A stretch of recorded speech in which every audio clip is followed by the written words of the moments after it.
सेवा से निवृत्त होकर हम एकांत में मंत्र जप कर रहे हैं तो ये चार बातें नहीं होनी चाहिए मंत्र जापक में या नाम जापक में। उस समय जिस समय हम बैठे हैं, पहला, नाम जप या मंत्र जप में जो ही हम माला प्रारंभ करते हैं तो सदगुरुदेव भगवान को प्रणाम करके मौन धारण करते हैं जब तक वो माला ना हो जाएगी।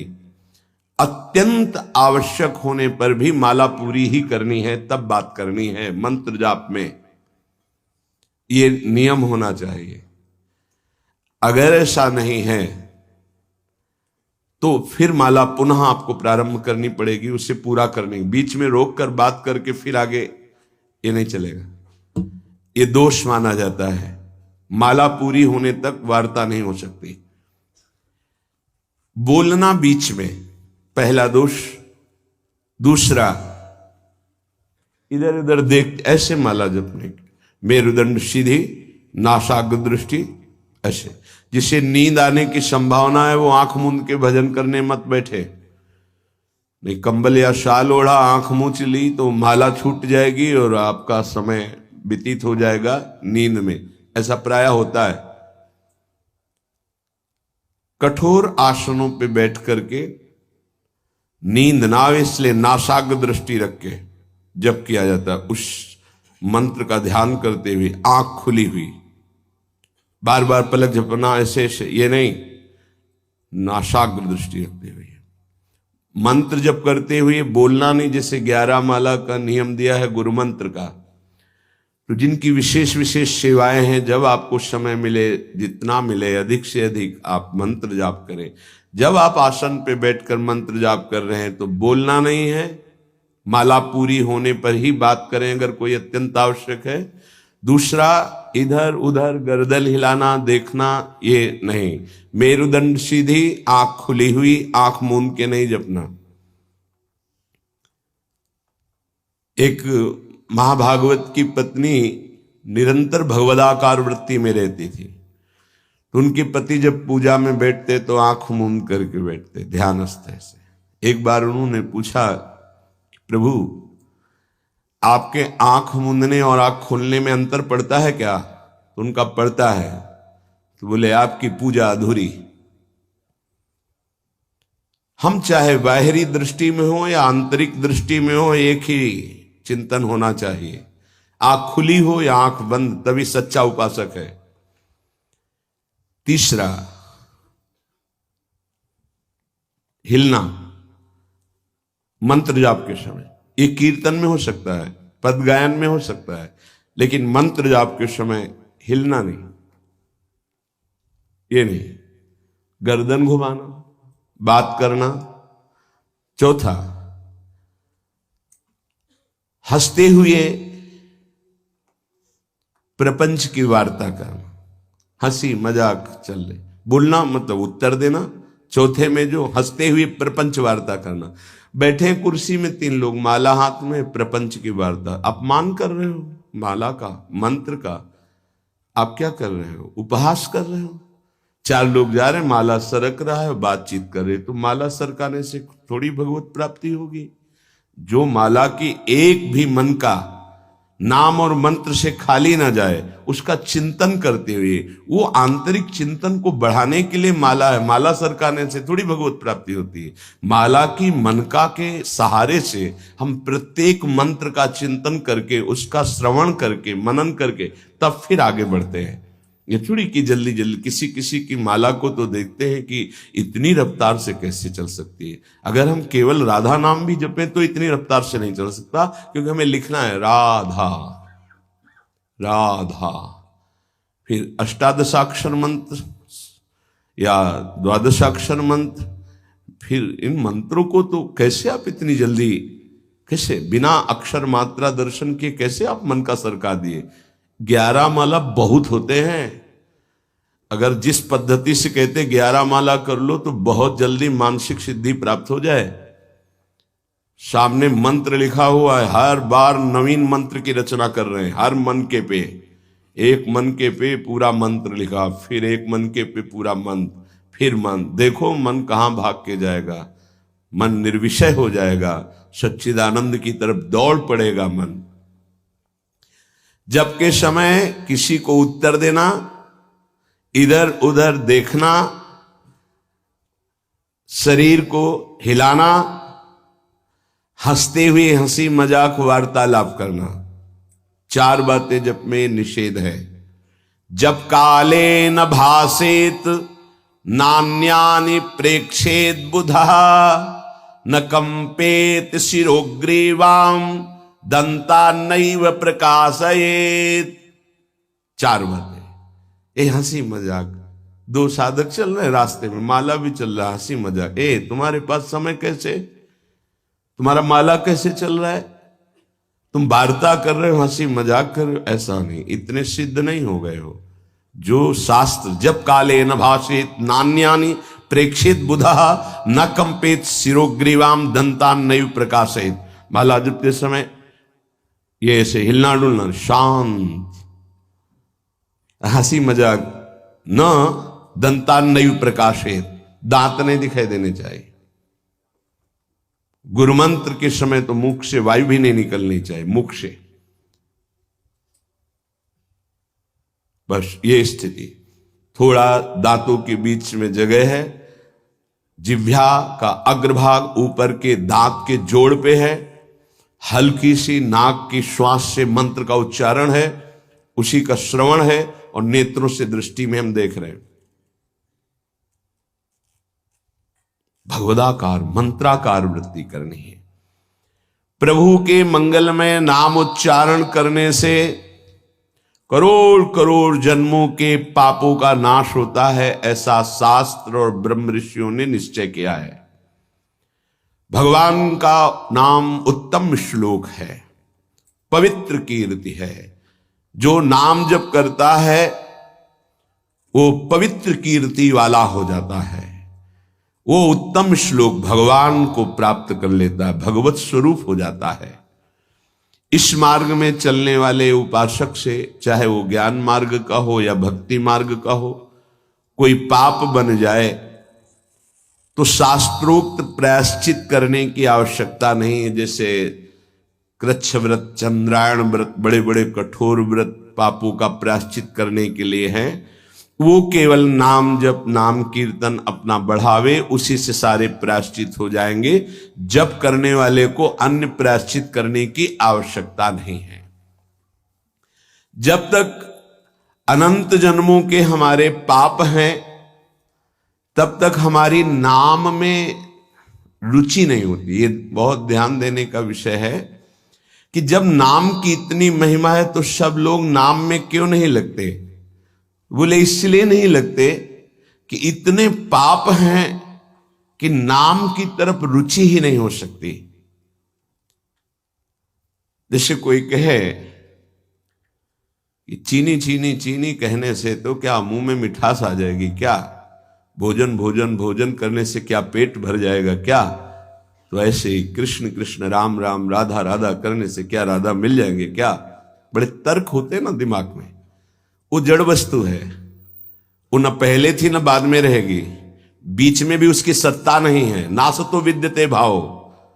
और जो भगवान को अधीन कर ले, भगवान से भी महान, जिसकी महिमा स्वयं भगवान नहीं वर्णन कर सकते। कहूं कहां लगी नाम बड़ाई, राम न सके नाम गुण गाई। वो इन भौतिक पदार्थों के नाम जैसा नहीं है, वो सच्चिदानंद है। स्वप्रधानमेव पुरुषोत्तम कीर्तनम पाप प्रध्वंसन हेतु। जो भगवान पुरुषोत्तम का नाम कीर्तन करता है, उसे अन्य साधन करे या न करे, प्रधान साधन नाम जप या नाम कीर्तन उसके सर्वस्व पाप का नाश कर देता है। किसी दूसरे प्रायश्चित के स्पर्श की भी आवश्यकता नहीं है। केवलमेव हरि कीर्तनम कृष्ण पापक्ष हेतु नान्य समुचितम नतरा मन्यांग भूतम। केवल नाम जप नाम कीर्तन संपूर्ण पाप और पाप प्रवृत्ति को विध्वंस कर देता है। अन्य किसी साधन के अंगभूत की आवश्यकता नहीं है। हो रहा है अच्छा, नहीं हो रहा तो चिंता की बात नहीं है। संपूर्ण पाप और पाप प्रवृत्ति का नाश करने के लिए केवलमेव हरि कीर्तनम, केवल भगवन नाम कीर्तन, भगवन नाम जप। नरक हेतु संस्कारः प्रायश्चित्त निर्वर्ते न सजाति योत्पादकः भक्त्या पुनरुभव विधोपीति भक्तेरे वात्यंतिक शुद्ध हेतुत्वम न कर्मणाम। जैसे निश्चित हो चुका है आपके पाप कर्म से बन चुके कि नरक जाना है, निश्चित हो चुका है, अब उसको मिटा सकता है तो केवल नाम जप मिटा सकता है, दूसरा कोई साधन नहीं है। न कर्मणाम, कोई ऐसा कर्म नहीं कि अब तुमको रोक सके नरक जाने से, ऐसे आचरण बन गए। तो बोले नरक का हेतुभूत जो कर्म हुआ, जो पाप जमा हुए, उसमें भस्म करने के लिए और भी प्रायश्चित हो सकते हैं, लेकिन उसकी जो वासना है, जो संस्कार है, जो पाप प्रवृत्ति है, वो किसी में नष्ट करने की सामर्थ्य नहीं, किसी कर्म में, वो केवल नाम जप में है। नाम बड़े बड़े पापों को विध्वंस करके पाप की वासना, संस्कार, प्रवृत्ति का नाश कर देता है। संस्कार निवृत्त हो जाना है बहुत कठिन बात है, पाप निवृत्त होने के तो बहुत साधन बताए गए हैं। अतः एकमात्र नाम जप, नाम कीर्तन पाप प्रवृत्ति, पाप संस्कार, संस्कारों की निवृत्ति कर देता है। अत्यंत शुद्धि साधन मावृत्ति गुणकम कृष्ण कीर्तनम अत्यंत शुद्धिश्च सह वासनाभि पापानां परिचयः भविष्यद्भि पापैरनुपश्लेषः फलमावृतिः प्रारब्ध परिक्षये च युक्तमेवावृत्तोपेक्षणम। यदि बार बार नाम की आवृत्ति की जाए, राधा राधा राधा राधा, बार बार श्री कृष्ण कीर्तन किया जाए, नाम जप किया जाए, तो किसी अन्य साधना से जो शुद्धि नहीं होती वो बहुत जल्दी ये नाम जप से, नाम कीर्तन से होती है। वासनाओं के साथ समस्त पापों का नाश हो जाना अत्यंत शुद्धि है। भविष्य में कभी किसी पाप का संपर्क जो भूल से, चूक से, कुसंग से, उपासक से बन जाता है, वो तत्काल भस्म हो जाता है। तत्काल इतनी भीषण जलन प्रायश्चित पैदा होती है कि उसके लिए नहीं कि अभी का पाप शाम तक भी टिक पाएगा, नहीं, तत्काल प्रायश्चित होता है। नाम जप से तत्काल ग्लानि, इतनी जलन क्यों, भस्म हो जाता है। और अगर उपासक चाहे तो प्रारब्ध का क्षय भी कर देगा। प्रारब्ध अर्थात जो शरीर भोग निश्चित हो चुका है, ऐसा न समझे कि नाम जापक भजन करने वाला प्रारब्ध क्षय नहीं कर सकता। हर रोग को नष्ट करने की सामर्थ्य है, पर वो अपने नाम जप की जो आवृत्ति कर रहा है, अव्यावृत भजनात्, बार बार नाम जप कर रहा है, वो आराध्य देव के विधान को जानकर सुखी होने वाला उपासक हो जाता है। पाप क्षय हुआ, पाप की प्रवृत्ति का नाश हुआ, आगे भूल चूक से पाप हो जाए उसका भस्म करने की सामर्थ्य उसमें, प्रारब्ध को क्षय करने की सामर्थ्य होते हुए भी भक्त अपने प्रारब्ध को क्यों भोगता है? क्योंकि वो उस भजन से अपने आराध्य देव को प्रसन्न देख करके, मन जहां है सावई मना कृष्ण पदारविंदेव, अब उसे प्रारब्ध कोई दुखद नहीं लगता, अपने स्वामी का मंगल विधान लगता है, वो उसे सहज में भोग लेता है। यदि चाहे तो उसे तत्काल भस्म कर दे प्रारब्ध को। आगे इसका वर्णन करते हैं। अप्रारब्ध प्राचीन पापक्षय सकृत कीर्तनमेव साधनमिति निरपवादम अन्नवचनानि संत्य अनंतानि। प्रारब्ध से भिन्न पापों का क्षय समझना। अप्रारब्ध प्राचीन पापक्षय, बिना प्रयास के नाम जप से वो क्षय हो जाते हैं। प्रारब्ध के लिए संकल्प करना पड़ता है और भक्त संकल्प रहित होता है, इसलिए प्रारब्ध को भोगता है। जो प्राचीन पापाक्षय अप्रारब्ध, जो प्रारब्ध में नहीं है, पूर्व संचित जमा पाप कर्म है, वो सकृत कीर्तन में साधनमिति, एक ही साधन भगवन नाम कीर्तन, भगवन नाम जप, वो स्वाभाविक नष्ट हो गया। निरपवादम, इसमें किसी का कोई तर्क नहीं है। पर प्रारब्ध को क्षय करने के लिए संकल्प करना होता है। ये मेरा रोग नष्ट हो जाए, ये कभी भक्त नहीं कर सकता। इसीलिए बड़े बड़े संतों को कष्ट में देखा गया, शारीरिक। अप्रारब्ध स्वाभाविक क्षय हो जाएगा, पर प्रारब्ध के लिए संकल्प करना पड़ेगा। इसलिए भक्तजन अत्र वचनानि संत्यनंतानि, संतों के अनंत वचन पाए गए। क्या कि जैसे मेरे प्रभु रख रहे हैं वैसे मैं बहुत राजी हूं। मेरे स्वामी जैसे मुझे रख रहे हैं, जोई जोई प्यारो करे सोई मुहि भावे, तेरा किया मीठा लागे। क्या बड़े बड़े महापुरुष के तेरा किया मीठा लागे। प्रभु आप जो विधान कर रहे हो वो प्रारब्ध क्षय के लिए संकल्प नहीं करते। कीर्तनात् पापक्षय तदा वृत्त्या तद विषयाणाम वासनानाम प्रचय अपचयश्च पाप वासनानाम ततो भगवज्जनो सेवा सात्यताम ततस् तदुपवर्णित महिमनि भगवती पुण्य श्लोक शेखरे भगवती नैष्ठिकी भक्ति तत्शोकादि नाम अत्यंतोच्छेद ततः सत्वस्य परमोत्कर्ष तत्व साक्षात्कार ततो मुक्ति रीति अयमर्थ। ओहो, बड़ी अद्भुत बात वर्णन कर रहे हैं। ये कीर्तन केवल पाप का ही नाश नहीं करता, नाम जप, ये नाम जप बार बार जो आवृत्ति की जाती है, इससे उपासना की वृद्धि होती है, वासनाओं का नाश होता है। इसके पश्चात भगवत प्रेमी महात्माओं का सानिध्य मिलता है। ये बड़े गूढ़ विषय है। जब तक आपके पाप क्षय नहीं हुए तो आप संतों के सन्मुख नहीं पहुंच सकते। भगवत कृपा हुई, कैसे पाप क्षय हुए? श्रवण सुजस सुनी आयऊ। जब कान में श्रवण में हमारे भगवतीय सिद्धांत नाम महिमा पड़ी तो सुन सुन के हमारे हृदय में इच्छा जागृत हुई, चलो संत दर्शन करते हैं। भजन का फल हुआ संत दर्शन, नाम जप का, नाम कीर्तन का फल हुआ भगवत प्रेमी महात्माओं का सानिध्य संग। ततो भगवज्जन सेवा सात्यतम, फिर उसके हृदय में उन महापुरुषों की सेवा करने का मन होता है। क्या करूं जिससे ये प्रसन्न हो जाए?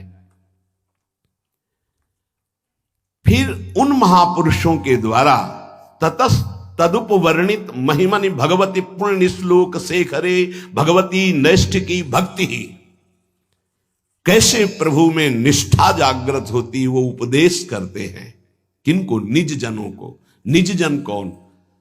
जो नाम जप नाम कीर्तन के द्वारा जिनका पाप क्षय हुआ, पाप वासनाएं नष्ट हुई, एक उपासना जागृत हुई कि हमें संतों का सानिध्य मिले, भगवत कृपा से संत सानिध्य मिला, उनके हृदय में एक नई इच्छा जागृत हुई, इनकी सेवा मिले, इनको कैसे प्रसन्न करूं। जब उनकी आज्ञा और सेवा में तत्पर हुए तब उन्होंने अपने हृदय की उपासना दे दी। उससे क्या हुआ? बोले भगवती नैष्ठिकी भक्ति, निष्ठा पूर्वक भगवान की भक्ति का जागरण हुआ। ततः शोकादि नाम अत्यंत उच्छेद, समस्त चिंता भय शोक दुख का जड़ से नाश हो गया। जब संत गुरुजनों के द्वारा दी हुई उपासना से भगवान की भक्ति हुई तो शुद्ध नैष्ठिक भक्ति का जागरण हुआ, तो शोक चिंता भय दुख क्लेश अशांति मृत्यु इनका सब भय जड़ मूल से उच्छेद हो गया। आदि नाम ततः शोकादि नाम अत्यंत उच्छेद, अत्यंत, अब दोबारा कभी ये नहीं जग सकते। ततः सत्व से परमोत्कर्ष, अब उसके हृदय में प्रेम का उत्कर्ष हुआ।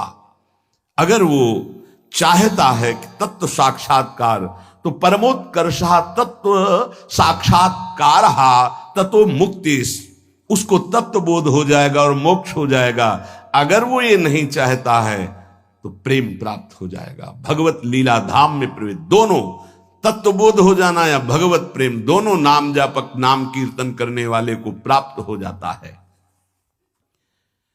तो सर्वेशाम अपि भगवन नामम प्रत्येक मेतादृशम सामर्थ्यम न चा नरक सृष्टे लानर्थक्यम दग्धेपि कश्चितम प्राचीने पापमनि। तब तो फिर नरक तो कोई जाएगा ही नहीं, तो नरक की सृष्टि करना व्यर्थ हो जाएगा। यदि नाम जब नाम कीर्तन सब करेंगे तो सबके पाप नष्ट हो जाएंगे, सब तत्वबोध, सब भगवत प्रेम प्राप्त कर लेंगे। तो नरक सृष्टि लानर्थक्यम, बेकार की नरक की सृष्टि हुई। दग्धेपि कर्तचित प्राचीने पापमनि, क्योंकि पूर्व पापी नरक में दग्ध करते हैं, जलाते हैं, कष्ट भोगवाते हैं, और वो तो नाम जब नाम कीर्तन से नष्ट हो जाता है।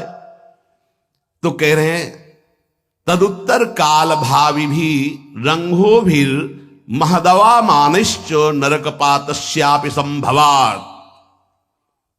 बड़ा सूक्ष्म विषय वर्णन करते हैं।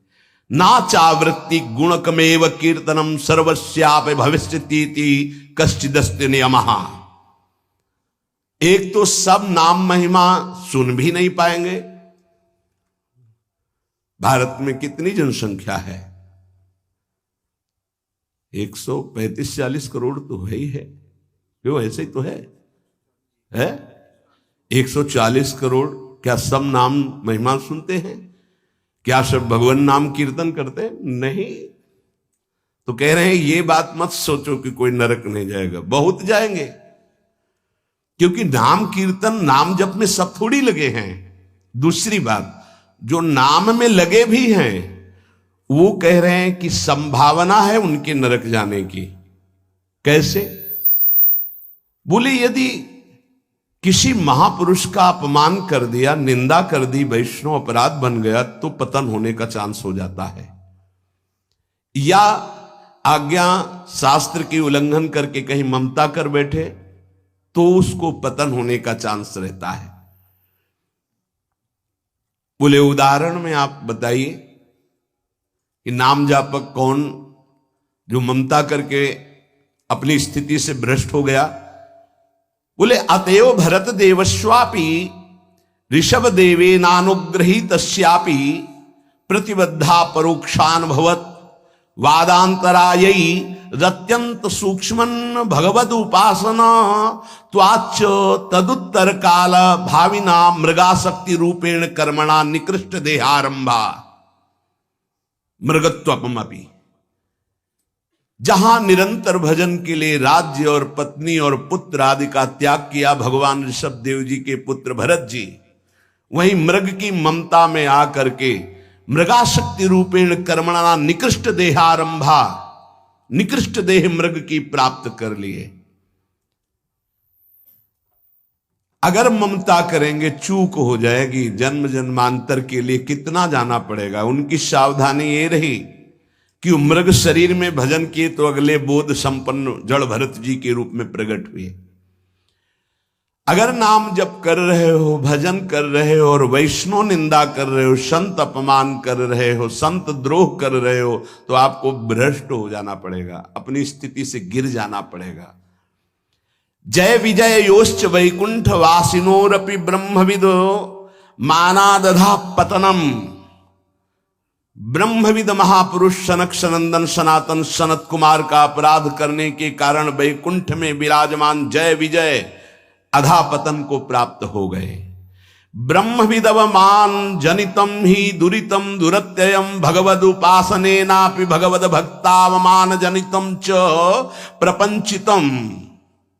कह रहे हैं कि जो ब्रह्म धाम में विराजमान वैकुंठ धाम में वो जब अपराध कर दिए भक्त का, सनक सनंदन सनातन सुमनत कुमार का, तो उनको 3 जन्म के लिए अधापतन हुआ और राक्षस भाव को प्राप्त हुए, दैत्य भाव को प्राप्त हुए। तो जो भगवत भाव मान जनितम च प्रपंचितम, जो प्रपंच दृष्टि रखकर नाम जप करते हैं, भगवत भक्तों का अपमान कर देते हैं, निंदा कर देते हैं, तो महात्माओं का अपमान करने से उनकी गति बिगड़ सकती है। इसमें 3 बात बताई। पहले तो सब नाम महिमा सुनते ही नहीं है, सबके कानों में ही नहीं पहुंचती। अगर किसी के कानों में पहुंचती है तो बड़ा भाग्यशाली ही उसे पकड़ पाता है, नहीं तो छोड़ देता है। तो ऐसे लोगों की गति दुर्गति ही होती है। दूसरे जो नाम पकड़ते हैं उनमें कोई भाग्यशाली होता है कि किसी की निंदा स्तुति ना करते हुए, नाम जप करते हुए आगे बढ़ जाए। नहीं तो जहां नाम जप हुआ अपने में गुणाभिमान आने लग की संभावना होती है, अगर साधु संग ना हुआ, वो दूसरे संतों की फिर अवहेलना, निंदा, अपमान। देखो भाई,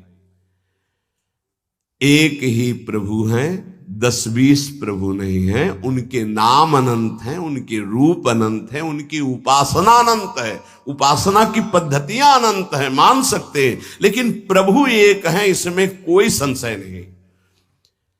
अब प्रायः एक धर्मावलंबी दूसरे धर्मावलंबी की निंदा करना ही अपने धर्म की महानता समझी जाती है। हमारी समझ में कम आता है। हम किसी की निंदा कर रहे हैं, किसी का अपमान कर रहे हैं, किसी की अवहेलना कर रहे हैं, तो हम अपने आराध्य देव की आज्ञा का उल्लंघन कर रहे हैं। एकादश स्कंद में परमार्थ का जब निरूपण वर्णन हुआ बीच में, तो उसमें था ना किसी की निंदा ना किसी की स्तुति। समझ में नहीं आता। हम समझते हैं हम अपने आचार्य की बहुत महिमा गा रहे हैं, अगर दूसरे आचार्य की निंदा कर रहे हैं, दूसरे इष्ट देव के नाम की निंदा करें, तो हम अपने इष्ट देव को बहुत प्रसन्न कर लेंगे। नहीं भाई नहीं, अभी समझ में नहीं आई, अभी बुद्धि ठीक नहीं है। सर्वम खलमिदं ब्रह्म ने नानास्ति किंचन। श्री कृष्ण चंद्र जी कह रहे हैं, मत्ता परतरम नान्यत किंचिद अस्ति धनंजय, मेरे सिवा कोई नहीं। फिर तुम उनके दास हो, तुमको नहीं दिखाई दे रहा तुम्हारा आराध्य देव स्वरूप में। अवहेलना, उपहास, दूसरे धर्म की अवहेलना अर्थात अपने आराध्य देव की, दूसरे वैष्णव की, दूसरे संत की, दूसरे उपासक की निंदा अर्थात अपने आराध्य देव की। कह रहे हैं जय विजय योश्च वैकुंठ वासिनोरपि ब्रह्मविदव मानादधः पतनम, अधः पतनम। वैकुंठ से पतन होना असंभव, लेकिन इस असंभव पद से भी पतन हो गया महापुरुषों का अपमान करने से। और तो सब छोटी बात है। इसलिए ध्रुवदास जी ने भी सिद्धांत विचार लीला में वर्णन किया, भक्तन के अपराध सो डरपत रहो। या एक अपराध है जो बड़ी बड़ी पदवी से तुम्हें भ्रष्ट कर देगा, तुम्हारे सारे सुकृत नष्ट कर देगा। भक्तन निंदा अति बुरी भूल करे, जिनको के सुकृत बहु जन्म के छिन में डारे खोए। अगर कहीं कोई दंभ पाखंड कर रहा है, वो खुद भोगेगा, वो खुद ठग रहा है अपने आप को, खुद जल रहा है, तुम नहीं देख पा रहे। तुम अपने आराध्य देव को देखो, तुम अपनी उपासना को परिपक्व करो, तुम अपनी वासना को नष्ट करो, अपने हृदय में दंभ पाखंड मत आने दो। ये साधना है। नाम सर्व मंगलकारी। अगर महापुरुषों की स्थिति को देखो तो नाम में बहुत जल्दी प्रीति हो जाएगी। एक पलटू दास जी नाम के बहुत प्रेमी महापुरुष हुए हैं। पलटू दास जी बहुत बड़े भक्त हुए हैं, अवधपुरी में रहते थे। ये स्वयं कह रहे हैं कि नाम भगवान ने ऐसी कृपा करी कि कीच मच गई नाम की। नाम की कीच बिना सने कोई जाएगा नहीं। भक्तों के पास ये होता है, उनके समीप जाओ, नाम सुनने को मिलेगा, नाम महिमा सुनने को मिलेगी, और तुम्हें नाम में लगना ही पड़ेगा। ऐसी भक्ति चलावे मची नाम की कीच, मची नाम की कीच बूढ़ा और बाला गावे, पर्दे में जो रहे शब्द सुन रोवत आवे। जैसे भोरी सखी हा प्रियाजू हा लाडली, तो जो सुने कदम रुक जाए और हृदय में द्रवण क्रिया हो जाए, आंखों में आंसू आने लगे। प्रियाजू बाबा पे कृपा कर दो। पलटूदास बाबा जी से जब वो जोर से भगवान नाम उच्चारण करते तो कोई पर्दे में कहीं भी, घर मकान कहीं भी उसके कान में पड़ता तो रोना आ जाता। ऐसी नाम की प्रीति उनके हृदय में जगी। बोले कीच मचा दी नाम की अवध में, पलटू दास बाबा। ऐसी भक्ति चलावे मची नाम की कीच, मची नाम की कीच बूढ़ा और बाला गावे। पर्दे में जो रहे शब्द सुन रोवत आवे, सामने उपस्थित हो जाए। भक्ति करे निर्धार रहे त्रिगुण ते न्यारा, आवे दे लुटाए आप ना करे आहारा। जितना वैभव सुख संपत्ति आवे सब संत सेवा में, भगवंत सेवा में आप अपने हिसाब से चलना, ना करे आहारा। उस संपत्ति का भोग नहीं। भक्ति करे निर्धार, कोई आधार नहीं, कोई पदवी, कोई मोक्ष, कोई कल्याण, कोई निमित्त नहीं। सहज भक्ति रहे त्रिगुण ते न्यारा, सतोगुण रजोगुण तमोगुण तीनों से ऊपर उठा हुआ महापुरुष नाम जापक साधु। आवे दे लुटाए आप ना करे आहारा। आए हुए संपत्ति वैभव को, संत सेवा भगवंत सेवा, आप उसका भोग नहीं। मन सबको हरिले सबन को राखे राजी, सबन को राखे राजी, ये भक्ति की महिमा है। मन सबको हरिले सबन को राखे राजी, किसी का भी द्रोह नहीं। भक्त के सामने कोई भी आ जाए, किसी भी संप्रदाय का, किसी भी धर्म का, सबका आदर, सबका स्वागत, सबको सुख प्रदान करना। क्या जानो भक्ति का स्वरूप क्या है? मन सबको हरिले सबन